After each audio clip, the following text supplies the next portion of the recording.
viewer. It's great having you on the show today, and thanks for joining us. This is Viewpoint, talk show where they talk am as e be. On today's edition, as usual, we will be talking about up-to-the-minute trends and development. We will also be looking at the underlying issues and challenges as we dive into the world of entertainment, politics, health, education, lifestyle, health, community, you just name it. All you need to do is sit back, relax, and engage in our conversations. I am Hadiza Galadima. Joining me in the studio today is Rachel and Shamsuddin. As usual, on the show, we spark meaningful conversations, inspire change within our community as we always engage in honest dialogue. And now, straight to the business of the day. Let's get started.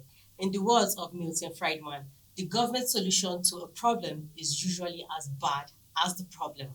We will be talking about the past president, Muhammadu Buhari's alleged involvement and funding of the dreaded Ebubeagu security outfit. Also, we'll be talking about the consequences of gossip and rumor spreading. Later on the show, we will be talking about the importance of setting boundaries and prioritizing self-respect. All this and more after the break.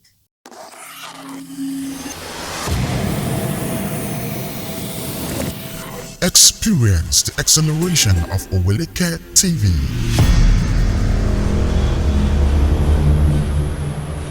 Get the latest news from the glitz and glamour of the entertainment industry to the pulse-pounding realm of sports. We provide accurate and up-to-date information, exclusive interviews with top political analysts that will leave you craving more. Our team of professionals delivers captivating contents from Nigeria and beyond. Follow us on our social media handles at Oweleketv. Visit our website at www.oweleke.tv for a thrilling journey. Oweleketv, rising star at the fairground.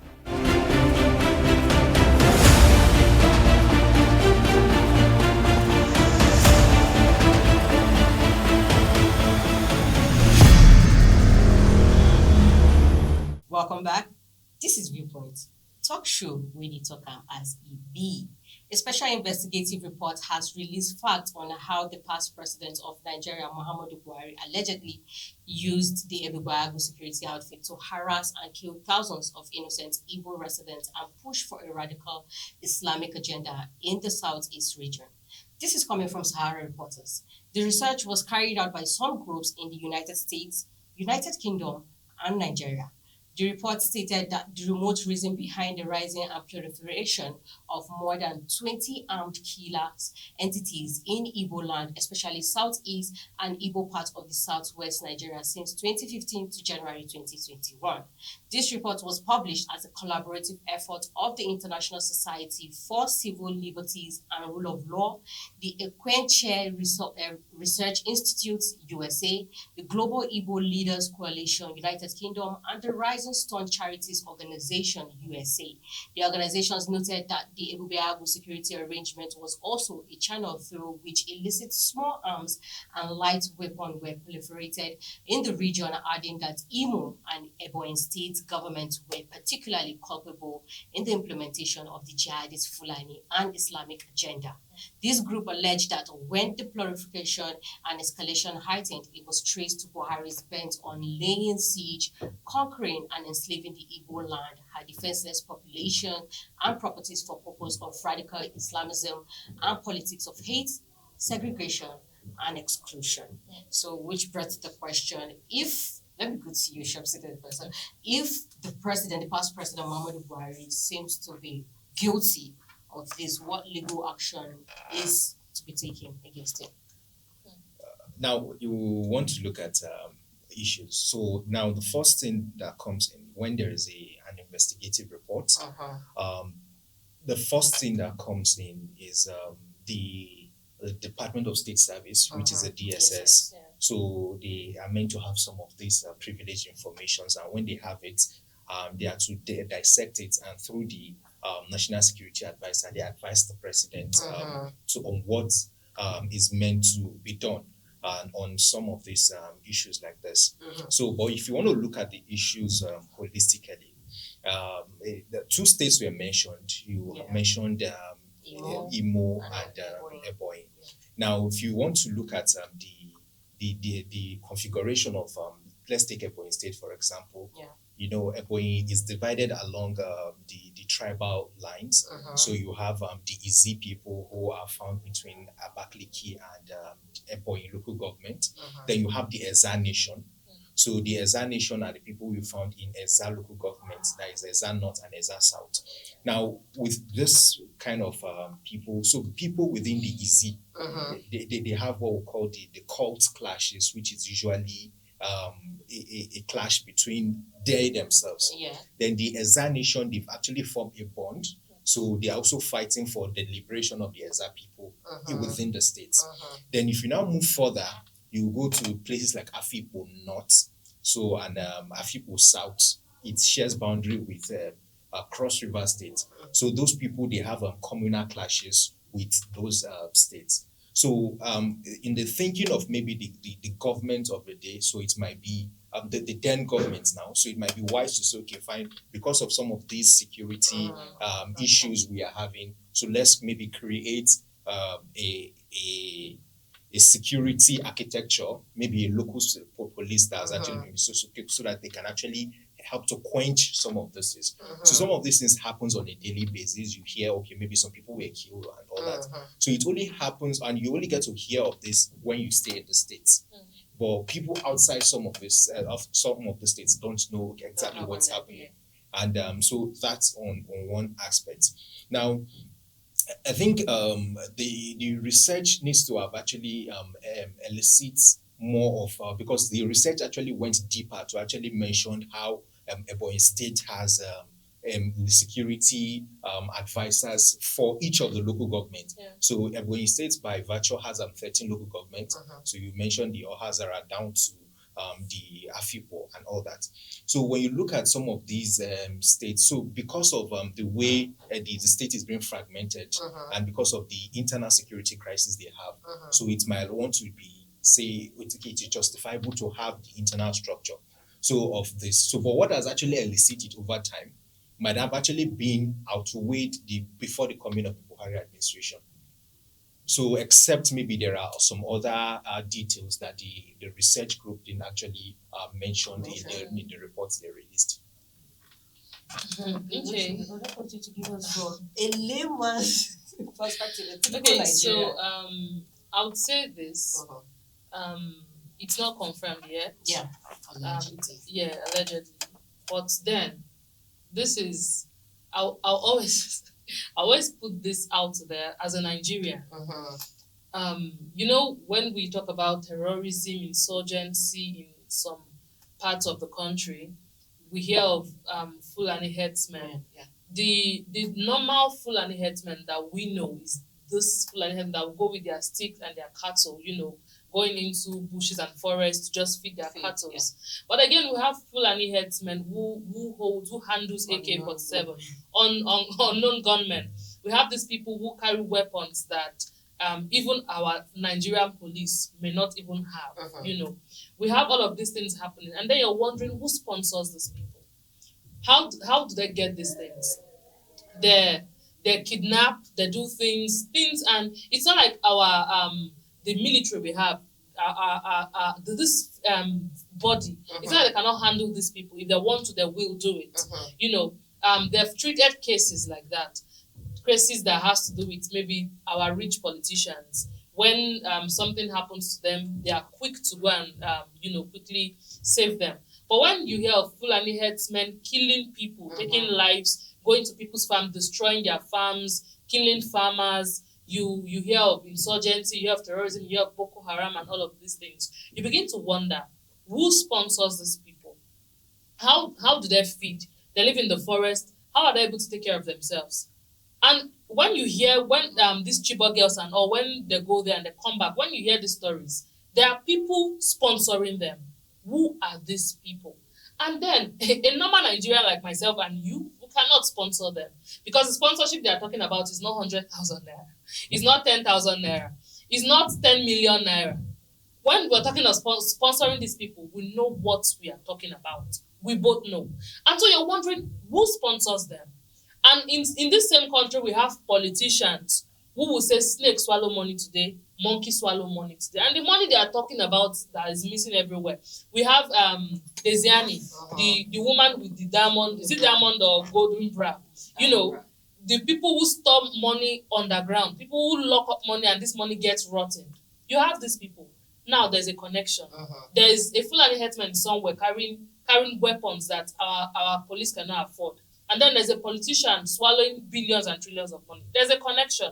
And so when this report comes out and they mention that former President Muhammadu Buhari is involved in this thing. I will not want to say yes, he's involved, but they're not far from the truth.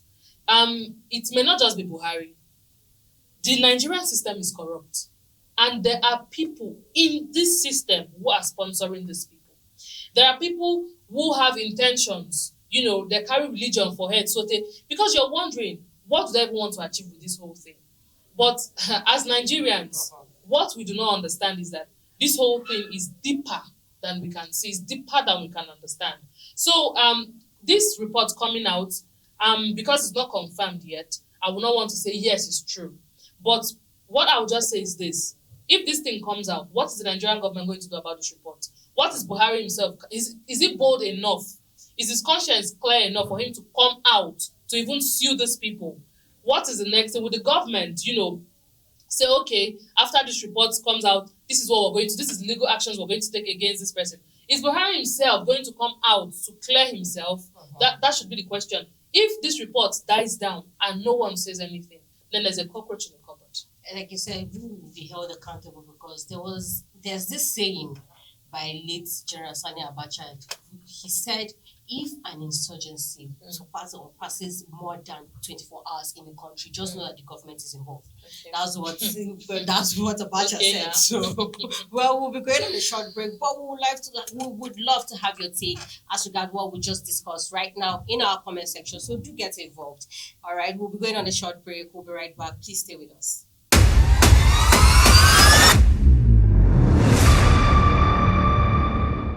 Welcome back, and thanks for staying with us. Moving on to our next topic, we will be talking about consequences of gossip and spreading rumors. Gossip and spreading rumors can have a serious and long-lasting consequences that affect people's lives and reputation.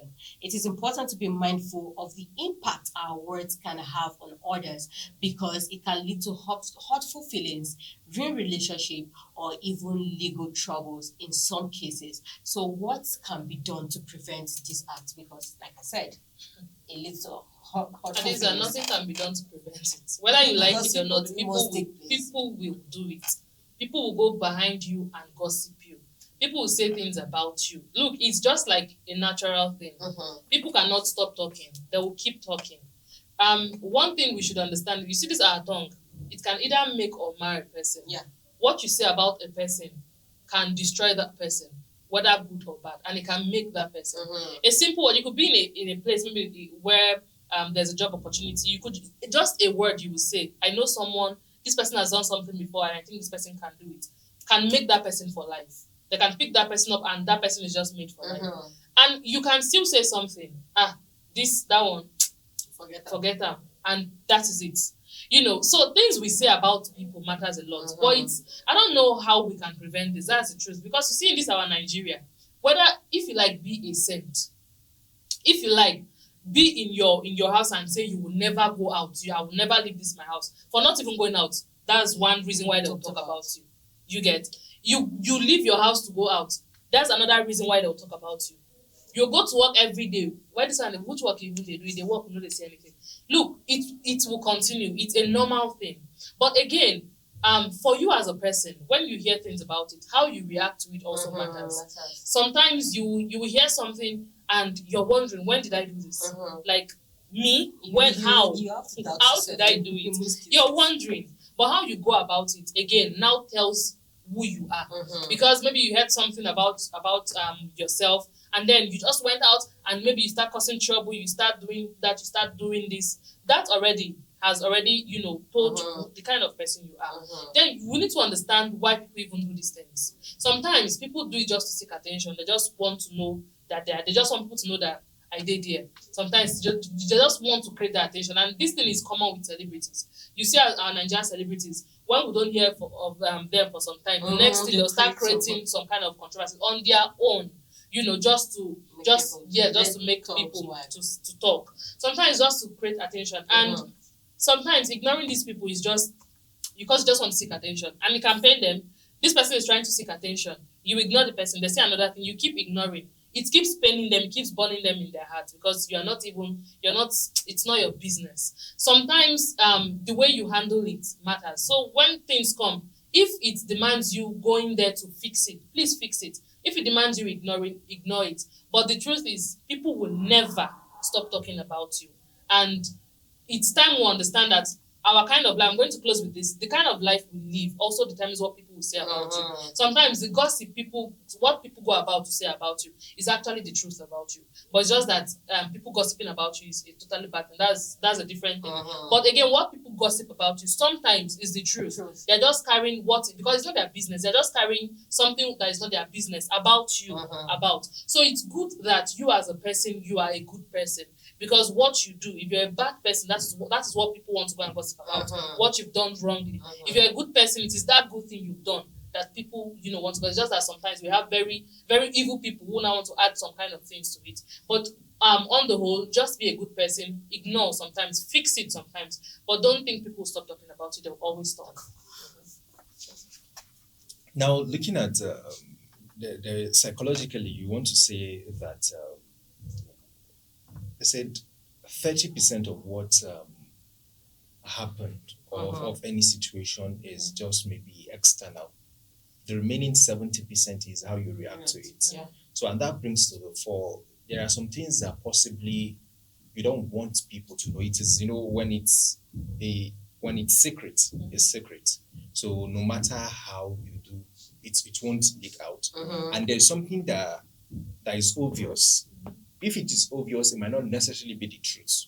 So, for example, I was giving somebody an analogy yesterday, and I told the person that, okay, fine, for somebody who works remotely, his neighbors might think that, okay, this guy doesn't go out, and he's maybe using a Benz, he's using this, maybe he's into Yahoo. Now, it's obvious that he's making money, and it's obvious that he's staying at home. And the next thing that comes to people's mind is maybe he's into Yahoo, and that's how he makes his money. But the reality, which is the truth now, is he has a legal work that he's doing that is paying him and also paying his bills. Now, the question is, how does that affect the other party? We might say, yes, it doesn't really affect. And yes, on the other part of it, it might really affect, because in my situation whereby, if I thought it was Yahoo, or maybe he's an accomplice or is into crime, and you don't know what your neighbor does, that's it. So, but the question is, who asked you? Who are you telling? What's the reason for saying it? So these questions must be answered before we can now say, okay, fine, at what point in time is rumor or is saying something about the other person legal? And there are some instances that have actually been advocated for, to say, okay, fine, at this instance, for example, at the time that maybe backbiting might not really be backbiting, might be a situation, for example, whereby somebody is into a relationship, for example, and these people, they are at the verge of getting married.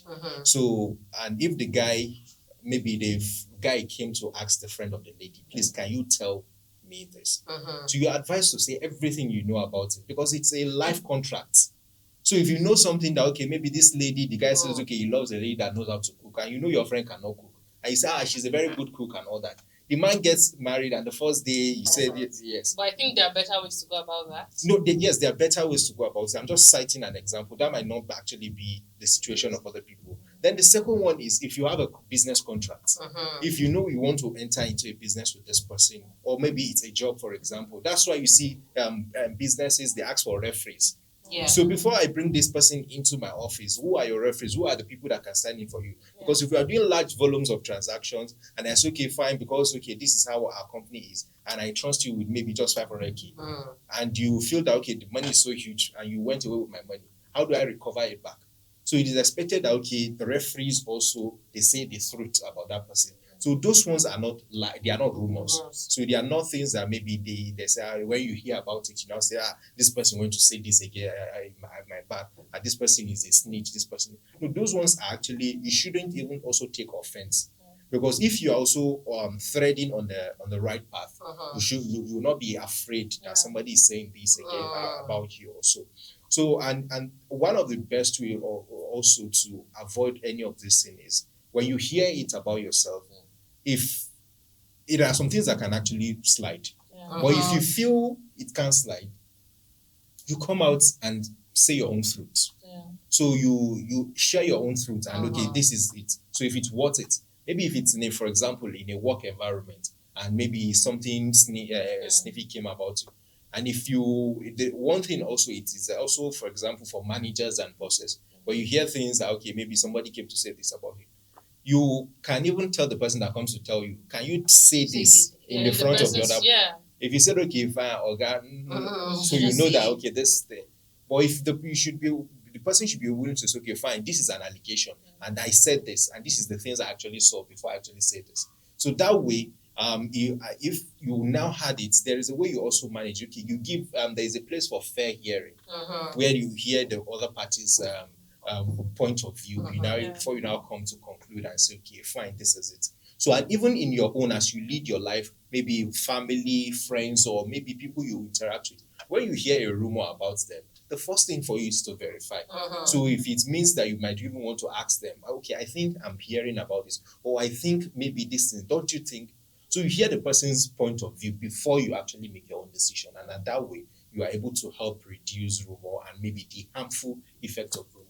Yeah, because we were talking about harmful feelings and effects. Because I used to have this friend when she got married, she always comes to the area because her family house is in my area. So, like, when she got married, I think 2 or 3 years after the wedding, she could not conceive. And what was going on in the area, the rumor that was going on and the gossip that was going on around her was when she was living her singlehood, she really lived life. She was like part of, let me say the word, people. So they felt okay, that's why she could not get pregnant.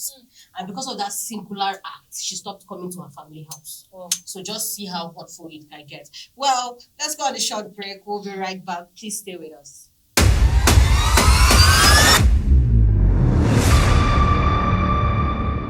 Welcome back.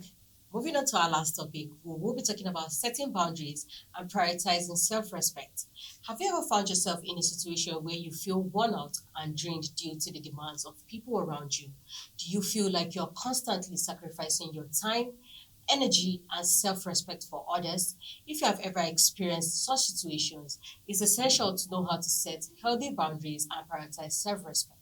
We will be looking at why setting boundaries is crucial and how it can help you gain more control over your life.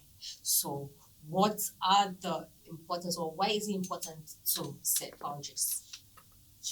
So I think there is something that needs to be out there so people don't actually see it as a bad thing. So there are people that are called empaths. So people that actually naturally they have empathy. So empaths are generally selfless people, and by nature and the way they are made, they are willing to do everything to make others happy. Even sometimes it comes at their own detriment. And it's actually okay to be an empath because they like somebody said, it's more of like they are like a gift to the world. So, but while doing that, one of my mentor will always say, don't lose yourself while serving others. So it will get to a time whereby as you continue to serve people, it's just like maybe money. If you have 100,000 in your account, or maybe 100, like a 1,000 naira note, 100,000 naira, you continue to give. And if you are not replenishing, it will get a time whereby it gets finished and you get exhausted. And the way people are wired, they look for the next person that is dishing it out. So, and that's where the boundary comes. So in a situation whereby you know that, okay, this is what you're good at. So you should be able to calculate it. That, okay, fine. There are things that you need to prioritize first. So if it comes to the issue of the stability and yourself, so the first thing is your mental health. So you have to look at, okay, what are the things that will make me sad? So if it means that, okay, if I should go and do this, yes, I know it is good. So, but if I should go and do it, it's going to make me sad. It's better I don't really do it, even if I know it is good. Yeah. But if it's something that I can actually do willingly without it hurting me, or without me regretting that, okay, I did this for this person, and this is what this person is paying me back with. So if I know that plus or minus, even if I do it, I won't feel anything. It's just a win-win for me. I'll gladly do it. That's one. Then in terms of money also, they say the money that you cannot dash people, don't borrow. So that sense also comes here. So if you feel that, okay, fine, finances, you want to go and empty your account because of somebody, because you need to save a life. Now, what happens is you have to also do some calculated risk. Okay, I have 30,000.